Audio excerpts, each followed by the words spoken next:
गांव वर्सेस शहरी बहू के चावल। मेरे दोनों बेटे शादी की उम्र लायक हो रहे हैं।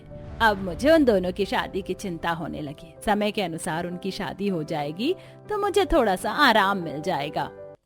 सुशीला ये सब सोच ही रही थी कि तभी अचानक उसके फोन पर कॉल आती है। अरे ये नंबर किसका है? पहले तो कभी इस नंबर से बात नहीं हुई। चलो उठाकर देखती हूँ। हेलो, कौन बात कर रहे हैं आप? फोन की दूसरी तरफ से सरिता नाम की एक औरत बोलती है। अरे क्या बात है सुशीला, अपनी पुरानी सहेली को भूल ही गई क्या? क्या क्या सपने देखे थे तूने और मैंने हमारी शादी के बाद वाले, वो भी भूल गई है या याद है? ये सुनकर सुशीला बहुत ज्यादा खुश हो जाती है। अरे सरिता, ये तू है क्या? कितने दिनों बाद तुझसे बात कर रही हूँ। तेरी आवाज सुनकर तो मन खुश हो गया। वो तो होना ही था। दरअसल मैंने तुझसे बहुत जरूरी बात करने के लिए फोन किया था। याद है तूने बचपन में कहा था कि हम बड़े होने के बाद अपनी ये दोस्ती रिश्तेदारी में बदल देंगे, इसलिए मैंने सोचा तुझे बता दूं कि मेरी एक बेटी भी है जो अब शादी के लायक हो रही है। तेरा कोई बेटा है या नहीं? ये तो वही बात हो गई, जब मांगा तो छप्पर फाड़ कर मिला। आज मैंने अपने बेटे की शादी के बारे में ही सोच रही थी और मेरे एक नहीं दो बेटे हैं। और इससे ज्यादा खुशी क्या होगी कि जब गांव की सर्वगुण संपन्न संस्कारी बहू मेरे घर आएगी। सुशीला उससे हंसी खुशी अपने बेटे और उसकी बेटी की शादी की बात करने के बाद फोन रख देती है। अब वो शाम होने का इंतजार करने लगती है। शाम को जब उसके पति और उसके दोनों बेटे ऑफिस से वापस घर आ जाते हैं तो वो जानबूझकर बीमारी हालत बनाकर उनसे शादी की बात छेड़ती है। अरे भाई, अब मुझे घर के काम नहीं होते। देख रहे हो सर में कितना दर्द हो रहा है। हालत बुरी है, इसलिए मैंने अपने बेटे के लिए लड़की देख ली है जी। अब मैं बड़े बेटे की शादी गांव की लड़की से करवाने वाली हूँ। ये सुनते ही अचानक से नितिन बोलता है। नहीं माँ, मैं शादी नहीं कर सकता। मैं आपको काफी समय से ये बताना चाहता था। मैं पहले ही एक लड़की के साथ लिविंग रिलेशनशिप में रह रहा हूँ। हे भगवान, लिविंग रिलेशनशिप में रह रहा है तू? और तूने मुझे बताया भी नहीं। हे भगवान, मेरे तो करम फूट गए। मेरा बेटा तो शहरी बहू लाने पर तुला है। तभी अपनी माँ को शांत करने के लिए छोटा बेटा कहता है। माँ, पहले भैया की पसंद को देख तो लो। अगर आपको पसंद ना आए लड़की तो फिर शादी के लिए इनकार कर देना। सुशीला, देखने में क्या जा रहा है? लेकिन शहरी बहू तो शहरी होती है, पता नहीं कैसी होगी। तभी नितिन उसे अपने फोन से अपनी पसंद की लड़की की फोटो दिखाता है। हे भगवान, ये तो पहले ही मॉडल सी लग रही है। ये मेरे घर को आगे क्या ही संभालेगी। तुमने तो पहले ही लड़की को जजमेंट कर लिया। पहले उसे जाकर देख तो लो। संजय की बात मानकर सुशीला नितिन की पसंद की लड़की देखने उसके घर सभी के साथ जाती है, जहां रागिनी ने सभी के लिए बहुत ही स्वादिष्ट खाना खुद अपने हाथों से बनाया होता है। तुम्हारे माता पिता कहाँ हैं? क्या तुम अपने माता पिता के साथ नहीं रहती हो? मेरे माँ पिताजी बैंगलोर में रहते हैं और मैं यहाँ अकेली रहती हूँ। मैं आपको उनसे शादी में मिलवा दूंगी। रागिनी के हाथों का बनाया हुआ खाना बहुत स्वादिष्ट था और तरह तरह के चावल और भी ज्यादा स्वादिष्ट थे, जिसके चलते सभी को रागिनी बहुत पसंद आ गई थी। घर आते ही सुशीला अपने छोटे बेटे के कमरे में जाती है और उसके सामने हाथ जोड़कर कहती है। बेटा, अब तो तू ही मेरी बात का मान सम्मान रख सकता है। मैं तेरे आगे हाथ जोड़ती हूँ। मेरी पसंद की लड़की से अब तू ही शादी कर ले। ओहो माँ, आप भी ना इतनी परेशान क्यों हो रही हो? वैसे भी मेरी जिंदगी में कोई लड़की नहीं है और फिर शादी तो एक ना एक दिन करनी ही है, इसलिए मैं आपकी पसंद की लड़की से शादी कर लूंगा।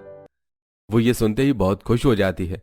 इसी के चलते वो दोनों बेटों की शादी की तैयारियां शुरू कर देती है और बहुत जल्द अपने दोनों बेटों की शादी करके घर में बहू ले आती है। आ जाओ, तुम्हारा इस घर में स्वागत है। सच कहूँ तो मैंने जैसी कल्पना की थी ससुराल उससे भी ज्यादा सुंदर है। मैंने तो शादी से पहले ही पूरा ससुराल वीडियो कॉल पर देख लिया था। वैसे माँ जी, मैं अपनी पहली रसोई की रस्म को लेकर बहुत एक्साइटेड हूँ। बताइए, पहली रसोई की रस्म में क्या बनाना है? ये शहरी बहू तो कुछ ज्यादा ही फुदक रही है। अभी इसके पर काटती हूँ, इससे कुछ ऐसा बनवा देती हूँ जो ये बना ही नहीं पाएगी। अरे हाँ, चावल बनाना कोई आसान बात नहीं होती। आज मैं इससे चावल ही बनवाऊंगी और वो भी कई तरह के। क्या हुआ माँ जी, आप तो कहीं खो गई, आपने मुझे बताया नहीं। हाँ, बता रही हूँ, कौन सी जल्दबाजी है। देखो, हमारे यहाँ पहली रसोई की रस्म में बहू को पूरे 7 तरह के चावल बनाने पड़ते हैं। अब तुम्हें बनाने होंगे जीरा चावल, राजमा चावल, कढ़ी चावल, बिरयानी चावल, मसाला चावल, मटर गोभी और आलू चावल। इतने सारे चावल माँ जी? हाँ हाँ, घर में सभी को अलग अलग तरह के चावल पसंद है, तो तुम्हें इस तरह सबकी पसंद का ध्यान रखते हुए चावल बनाने होंगे। ठीक है माँ जी, मैं बना लूंगी। अरे मैं इतने सारे चावल कैसे बनाऊंगी, एक बार पूछ ही लेती हूँ। और माँ जी मुझे क्या बनाना होगा? तुम आज आराम करो बहू, आज तो सभी शहरी बहू के हाथों का ही खाना खाने वाले हैं। सुशीला की यह बात सुनकर तारा मन ही मन खुश हो जाती है। चलो अच्छी बात है, आज तो मुझे रसोई से छुटकारा मिला, आज तो जेठानी जी के हाथों के चावल खाने को मिलने वाले हैं। तारा ऐसा सोचने के बाद अपने कमरे में चली जाती है और इधर रागिनी फुल एक्साइटेड होकर रसोई में आ जाती है, जहां वो सबसे पहले कुकर निकालती है और पहले जीरा चावल बनाना शुरू करती है। अब घर में कुकर एक ही था, तो उसे हर बार चावल बनाकर कुकर से निकालने पड़ते हैं। चावल बनाना बहुत टफ काम होता है, जब तक थाली में एकदम खिला खिला चावल ना आए खाने में मजा ही नहीं आता। मुझे बहुत सावधानी से चावल बनाने होंगे। एक के बाद एक रागिनी चावल बनाती जाती है। वो मटर, गोभी चावल, बिरयानी चावल, मसाला चावल, जीरा चावल और पुलाव चावल बनाकर तैयार कर लेती है, जिसके बाद वो अलग अलग प्रकार के चावल डाइनिंग टेबल पर लगा देती है। यकीन नहीं होता, जैसा सोचा था बिल्कुल वैसे ही बने, बस ये खाने में सभी को स्वादिष्ट लगे, खास तौर पर माँ जी को। चावलों की खुशबू इस कदर पूरे घर में फैल जाती है कि किसी से रुका ही नहीं जाता और वो सभी फौरन डाइनिंग टेबल पर आ जाते हैं। ओह माय गॉड रागिनी, तुम्हारे अंदर इतना टैलेंट छुपा है, इसके बारे में मुझे पता भी नहीं। तुमने तो बड़े ही अतरंगी अतरंगी चावल बना रखे हैं। इतने वैरायटी वाले चावल तो हमने कभी जिंदगी में भी नहीं देखे होंगे। हाँ भैया, जरा देखो तो सारे चावल कितने खिले खिले नजर आ रहे हैं, और यहाँ तो कलरफुल चावल भी हैं। अरे ध्रुव, इन्हें मीठी जर्दा कहते हैं, मैंने मीठे में मीठा जर्दा ही बना दी। यकीन नहीं हो रहा, जैसा सोचा था उससे भी बढ़िया चावल बनाकर शहरी बहू ने डाइनिंग टेबल पर लगा दिए। अरे क्या पता तुक्के में बन गए हो, वैसे मुझे इससे इतनी उम्मीद तो नहीं थी। माँ जी बैठिए ना, मैं आप सभी को परोसती हूँ। सभी डाइनिंग टेबल पर खाने के लिए बैठते हैं और रागिनी सभी को उनकी पसंद के अनुसार चावल परोसती है। सभी चावल खाकर बहुत खुश होते हैं। चलो, शहरी बहू तो बहुत अच्छी कुकिंग करती है। आज उसके हाथों के ये इतने स्वादिष्ट चावल खाकर पता चल गया। अब तो गांव की बहू की कुकिंग देखनी बाकी है। मैं जानती हूँ मेरी गांव की बहू सबसे बढ़िया खाना बनाना जानती होगी, क्योंकि ये गांव की है। गांव के लोगों के हाथों में तो स्वाद ही अलग होता है, उसका मुकाबला तो शहर का कोई भी नहीं कर सकता। ये बात सुनकर रागिनी को थोड़ा अजीब लगता है, लेकिन फिर भी वो नजरअंदाज कर देती है। इसी तरह अगले दिन जब सवेरा होता है तो सुशीला अपने गांव की बहू के पास आती है और कहती है, अरे तारा बहू, आज तुम्हारी पहली रसोई की रस्म है, जाओ अपनी पसंद का कुछ अच्छा अच्छा बनाकर ले आओ। ये सुनते ही रागिनी अचानक से बीच में बोल पड़ती है, क्यों माँ जी, जब आपने मेरी पहली रसोई की रस्म में 7 तरह के चावल बनवाए थे, तो तारा की पहली रसोई की रस्म में भी 7 तरह के चावल ही आपको बनवाने चाहिए, तभी तो रस्म एक जैसी बराबर होगी। ये सुनते ही सुशीला थोड़ा घमंड में बोलती है, तुझे क्या लगता है कि मेरी गांव की बहू कुछ नहीं बना सकती? अरे तुझसे तो लाख गुना अच्छा ही बनाएगी, मुझे पूरा भरोसा है। अगर कंपटीशन वाली बात है तो जाओ तारा, 7 तरह के बढ़िया बढ़िया चावल बनाकर लाओ। हे भगवान, मेरी सास तो मेरे गांव के होने पर इतना कुछ सोच रही है, लेकिन इन्हें क्या पता मैं तो खाना बनाने के मामले में बिल्कुल कद्दू हूँ, कद्दू। क्या हुआ बहू, क्या सोच रही हो? कुछ नहीं माँ जी, मैं रसोई में जा रही हूँ। तारा रसोई में आ जाती है और रसोई को चारों तरफ से देखने लगती है। हे भगवान, मुझे तो समझ ही नहीं आ रहा, आखिर मैं करूँ तो करूँ क्या? माँ जी ने मुझे सीधा ही चावल बनाने के लिए बोल दिया, जो कि मुझे आते भी नहीं। अब मेरे पास समय कम है, मुझे जल्दी से चावल बनाने होंगे। तारा को इतना भी नहीं पता था कि चावल किस में बनेंगे। वो पतीला उठाती है और उसमें पानी डालकर सिंपल चावल बनाने के लिए चढ़ा देती है। कुछ देर में जब चावल उबलने लगते हैं तो वो ज्यादा ही उबल जाते हैं और उसमें पानी भी ज्यादा रह जाता है। हे भगवान, ये क्या, मैंने तो सिंपल चावल का ही नाश मार दिया। यहाँ तो ऐसे गीले गीले चावल किसी को भी पसंद नहीं आने वाले, कोई नहीं खाएगा इन्हें। अब मैं क्या करूँ रसोई से बचने के लिए? तारा ऐसा सोच ही रही थी कि तभी उसके दिमाग में ख्याल आता है और वो सबसे पहले अपनी बनाए हुए चावलों को फेंकती है और उसके बाद कपड़ा लेकर अपने हाथ पर पूरी तरह लपेटती है। अब तो यही एक तरीका है चावल बनाने से बचने का। तारा खुद से ये कह ही रही थी कि तभी रसोई में सुशीला और रागिनी आ जाते हैं। उसके हाथ पर पट्टी देखकर वो दोनों हैरान हो जाती हैं। हे प्रभु बहू, ये क्या हो गया तुम्हारे हाथ को? माँ जी, मैंने ध्यान नहीं दिया, अचानक मेरा हाथ पता नहीं कैसे जल गया। बहुत दर्द हो रहा है माँ जी मुझे हाथ में। जेठानी जी, क्या आज आप खाना बना लोगी? हाँ हाँ बिल्कुल तारा, तुम जाओ आराम करो, मैं खुद बना लूंगी सबके लिए नाश्ता और लंच। इस तरह बहाने से तारा अपने कमरे में चली जाती है और बेचारी रागिनी सभी के लिए उनके पसंद के अनुसार थोड़े चावल भी बनाती है, साथ में रोटी भी बनाती है। रागिनी, तुम हमारी पसंद का कितना अच्छे से ख्याल रखती हो। रोजाना तुम्हारे हाथों के चावल खाकर तो आनंद ही मिल जाता है। शादी से पहले नितिन ने मुझे आप सभी के बारे में बता दिया था। आप सभी को चावल खाना बहुत पसंद है, इसलिए मैंने अलग अलग तरह के चावल बनाने सीखे थे। अरे इतने तरह के चावल तो आज तक माँ ने भी हमें नहीं बनाकर खिलाए जितने आपने खिला दिए भाभी।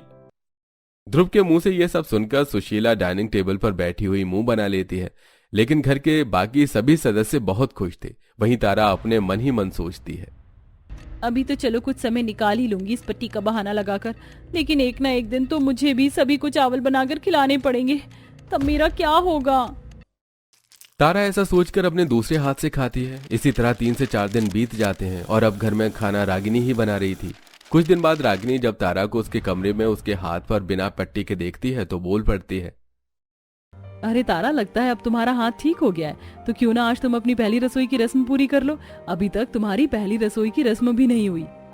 हाँ हाँ बिल्कुल सही कह रही हो जेठानी जी, मुझे अब अपनी पहली रसोई की रस्म कर लेनी चाहिए। हे भगवान, इस जेठानी की बच्ची को भी अभी माँ जी के सामने यही बात बोलनी थी। तारा बहू, हम लोग भी चाहते हैं तुम अपनी पहली रसोई की रस्म करो, क्योंकि मैं तो सच में बहुत तरस रही हूँ तुम्हारे हाथों का खाना खाने के लिए।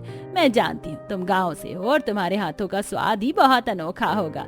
गांव के लोग जो भी बनते हैं उसमें एक अनोखा स्वाद आता है, और गांव के चावल वाला स्वाद तो आहा बड़ा ही मजेदार होता है। तुम भी बिल्कुल वैसे ही चावल बनाने वाली हो ना।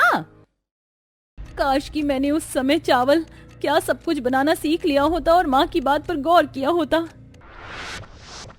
राधा, राधा, अरे कहाँ हो तुम? तुम्हारे घर पर न्यूज़पेपर आया होगा यार, जल्दी से मुझे दे दो।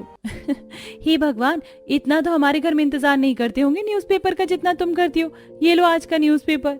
ये न्यूज़पेपर सभी ने पढ़ लिया है, अब तुम इनका इस्तेमाल कर सकती हो।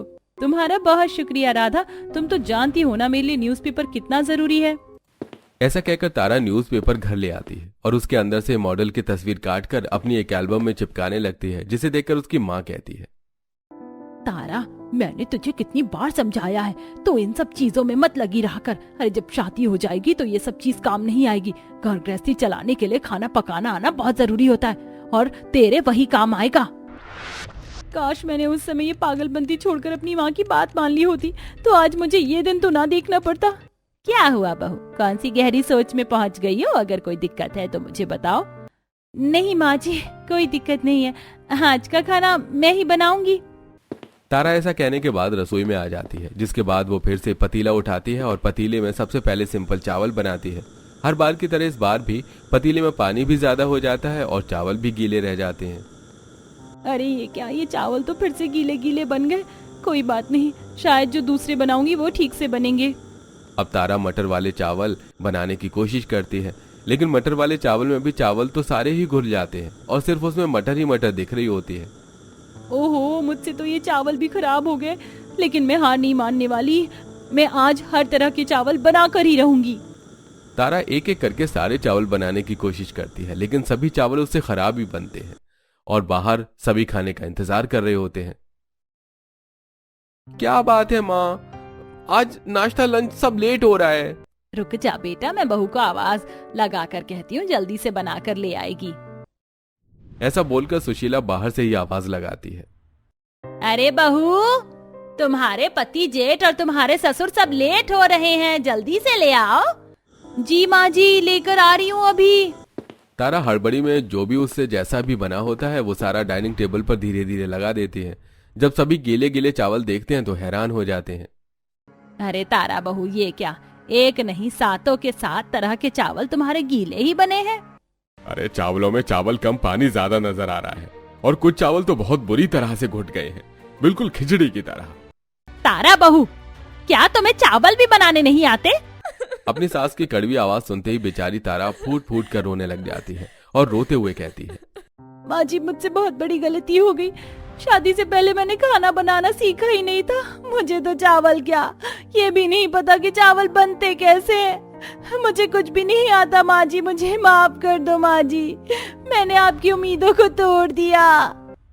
ये सुनते ही सुशीला बहुत गुस्से में आ जाती है और गुस्से में ही वो अपने सिर पर हाथ मारते हुए कहती है, हे भगवान, क्या कुछ नहीं सोचा था मैंने। गांव की बहू के बारे में सोचा था कि गांव की बहू सर्वगुण संपन्न संस्कारी बहू होती है, लेकिन मेरी गांव की बहू तो पूरी निखट्टू ही निकली। चावल बनाने तो बहुत दूर की बात है, इसे तो खाना बनाना तक नहीं आता। इससे अच्छी तो मेरी शहर की बहू है, शहर में रहते हुए भी उसने इतना कुछ बनाना आता है। तारा बहू, तुमने तो बिल्कुल ही गाँव की लड़कियों का नाम डुबो दिया। माँ जी, मुझे माफ कर दो, मुझे शादी से पहले ये सब आपको बता देना चाहिए था। अब जाकर समझ आया कि तुम इतने दिनों से पहली रसोई की रस्म क्यों नहीं कर रही थी, क्योंकि तुम्हें तो कुछ आता ही नहीं बनाने। सुशीला पूरी तरह से गांव की बहू की क्लास लेने लग जाती है। ये देखकर शहरी बहू रागिनी बीच में बोल पड़ती है, कोई बात नहीं माँ जी, जरूरी नहीं है गांव की बहू हो तो उसे सब कुछ आएगा ही। जैसे शहर की लड़कियां खाना नहीं बनाती, उनका इंटरेस्ट किसी और चीज में होता है, वैसे ही गांव की लड़की भी होती है जिन्हें खाने में इंटरेस्ट नहीं होता बल्कि किसी और चीज में होता है। हाँ, ये बात सच है, मेरा इंटरेस्ट खाने में नहीं था। उस समय मेरा इंटरेस्ट शहर की मॉडल के ऊपर था। मैं न्यूज़पेपर से उनकी फोटो निकालकर अपनी एल्बम में लगाया करती थी और इसी कारण मैं कभी खाना बनाना सीख ही नहीं पाई। कोई बात नहीं तारा, तुम्हें चावल बनाने नहीं आते तो क्या हुआ, मैं तुम्हारी मदद करूंगी। मैं तुम्हें चावल बनाना सिखाऊंगी, और एक नहीं अलग अलग तरीके के, और किस तरह बनते हैं ये भी बताऊंगी। रागिनी की ये बातें सुनने के बाद सुशीला को भी अपनी गलती महसूस होती है और वो रागिनी से कहती है, रागिनी बहू, तुमने बिल्कुल सही कहा। मैं तुम्हारे बारे में बहुत गलत सोच रही थी। मुझे तुम्हारे बारे में ऐसा नहीं सोचना चाहिए था। तुम बहुत समझदार और सुलझी हुई हो। मेरी गलत सोच थी कि शहरी बहू घर नहीं चला सकती, बल्कि शहरी बहू बहुत अच्छे से घर चला सकती है। अपनी सास के मुंह से पहली बार तारीफ सुनकर रागिनी बहुत खुश होती है। इसी तरह वो अपनी देवरानी को रसोई में ले जाती है और सबके लिए बढ़िया से बिरयानी चावल बनाती है। और इसी के चलते वो तारा को ये भी बताती है कि चावल हमेशा कुकर में खिले खिले बनते हैं। चावल कुकर में बनते हैं, ये तो मुझे आज पहली बार पता चला। जेठानी जी, आप बहुत अच्छी हो, आखिरकार आपने मुझे चावल बनाना सिखा ही दिया। अब तो मैं आपकी ही तरह स्वादिष्ट चावल बनाया करूंगी। उस दिन के बाद से तारा अपने हाथों के चावल बनाकर सभी को खिलाती है और सभी को उसके हाथों के चावल अच्छे और स्वादिष्ट लगते हैं। अब उसके चावल पहले की तरह गीले भी नहीं रहते। दोस्तों, क्या आपके भी परिवार में कोई गीले चावल बनाता है? हमें कमेंट में जरूर बताइएगा।